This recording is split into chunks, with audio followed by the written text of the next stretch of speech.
Hi everyone, welcome to my YouTube channel Jasmins Cooking Recipe। আজ আমি খুব তাড়াতাড়ি একটি হালুয়ার রেসিপি আপনাদের সামনে হাজির করলাম। সেটি হচ্ছে পেঁপের হালুয়া। এটি তৈরি করা খুবই সহজ। বাসায় মেহমান এলে কিংবা রুটি পরোটার সঙ্গে এই হালুয়াটি তাড়াতাড়ি তৈরি করে দিতে পারবেন। চলুন এই হালুয়াটি তৈরি করতে চলে যাই। একটি প্যানে আমি হাফ কাপ সয়াবিন তেল দিয়ে দিচ্ছি। তারপর এখানে 1 কেজি পেঁপে আমি গ্রেটার দিয়ে গ্রেট করে নিয়েছি। কিছু কিশমিশ তেলের মধ্যে দিয়ে দিব। এখানে আমি চীনাবাদাম দিয়েছি। আমার হাতের কাছে এই চীনাবাদামটি ছিল, আপনারা চাইলে কাঠবাদাম কিংবা কাজু বাদামও দিতে পারেন। আমার হাতের কাছে এগুলো ছিল না। এখন সেই গ্রেট করা পেঁপেগুলো সেই বাদাম কিশমিশ ও তেলের মধ্যে দিয়ে দিব। আপনারা চাইলে শিলপাটাও বেটে এই হালুয়াটি করতে পারেন। আমি এখানে গ্রেটার দিয়ে গ্রেট করে নিয়েছি। আমার এই ভিডিওটি আপনারা না টেনে পুরো ভিডিওটি দেখার চেষ্টা করুন, তাহলে আপনারা ঝটপট এই হালুয়াটি তৈরি করে নিতে পারবেন আমার এই রেসিপিটি দেখে। সব পেঁপেগুলো দেয়া হয়ে গেলে একটি চামচ দিয়ে ভালোভাবে নেড়েচেড়ে মিশিয়ে নিব। হালকা তেলের মধ্যে এগুলো ভেজে নিতে হবে। এখানে কোনো পানি ব্যবহার করা যাবে না। পেঁপে থেকেই পানি বের হবে, সেই পানি দিয়েই পেঁপেগুলো সিদ্ধ হয়ে যাবে। এখন আমি এখানে অল্প 1 চামচ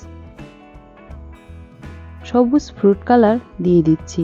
এটা অপশনাল, আপনারা চাইলে অন্য কালারও দিতে পারেন, আবার নাও দিতে পারেন।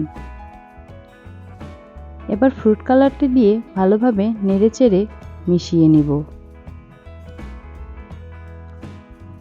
ভালোভাবে মিশিয়ে নিতে হবে।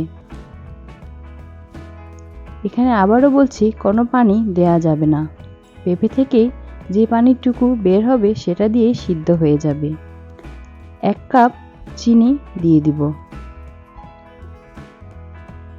1 কাপ চিনি দিয়ে ভালোভাবে আবার নেড়েচেড়ে চিনিগুলো মিশিয়ে নিব।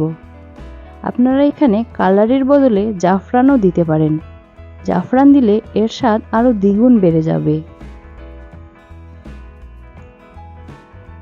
এই জিনিসটি হাতের কাছে থাকাতেই অল্প কিছু সামান্য জিনিস দিয়েই আপনারা বাড়িতেই তাড়াতাড়ি এই হালুয়াটি তৈরি করে নিতে পারবেন। এতে কোনো ঝামেলাও হয় না। খুব তাড়াতাড়ি এই হালুয়াটি তৈরি করে নেওয়া যায়। যদি আপনাদের কাছে আমার এই হালুয়াটি ভালো লেগে থাকে, তাহলে আমার চ্যানেলটি অবশ্যই সাবস্ক্রাইব করতে ভুলবেন না। আমি কিছুক্ষণ ঢাকনা দিয়ে ঢেকে দিয়েছিলাম পেঁপেগুলো সিদ্ধ হওয়ার জন্য। এবার ঢাকনা তুলে আমি পেঁপেগুলো আবার ভালোভাবে নেড়েচেড়ে দিব। আমার পেঁপেগুলো ভালোভাবে সিদ্ধ হয়ে এসেছে। ভালোভাবে নেড়েচেড়ে আমি সব পেঁপেগুলো ভেজে নিচ্ছি। এখানে হাফ চা চামচ আমি ছোট এলাচের গুঁড়ো দিয়ে দিচ্ছি। এতে ফ্লেভারটি অনেক ভালো হয় এবং খেতেও ভালো লাগে। পেঁপের কোনো কাঁচা গন্ধ থাকে না। ভালোভাবে নেড়েচেড়ে মিশিয়ে নেওয়া হয়ে গেলে আমি এর মধ্যে পাউডার দুধ দিয়ে দিব। পাউডার দুধ দিলে এই হালুয়াটির স্বাদ আরও বেড়ে যায়। আপনারা চেষ্টা করবেন অবশ্যই অল্প কিছু পাউডার দুধ দেওয়ার জন্য। পাউডার দুধ অনেক হালুয়াটি মজা করে ফেলে। এবার ভালোভাবে নেড়েচেড়ে পাউডার দুধগুলো হালুয়ার সঙ্গে মিশিয়ে নিব। তারপর আমি 1 চা চামচ ঘি দিয়ে দিচ্ছি।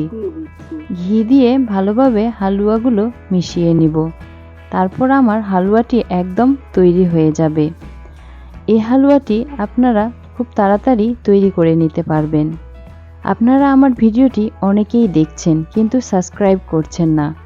প্লিজ আমার চ্যানেলটি সাবস্ক্রাইব করে দিবেন এবং আমার পাশেই থাকবেন। নিত্য নতুন ভিডিও বা রেসিপি পাওয়ার জন্য। এই হালুয়াটি একবার তৈরি করলে বারবার তৈরি করার ইচ্ছা হয়। পরিবারের সকলেই এই হালুয়াটি খুবই পছন্দ করে। খুব তাড়াতাড়ি তৈরি করা যায় বলেই খুব অল্প সময়ে এটি আমরা বারবার তৈরি করে ফেলতে পারবো। যদি আমার এই হালুয়াটি আপনাদের কাছে ভালো লেগে থাকে তাহলে অবশ্যই আমার চ্যানেলটি সাবস্ক্রাইব করতে ভুলবেন না। আপনাদের সকলকে অসংখ্য ধন্যবাদ।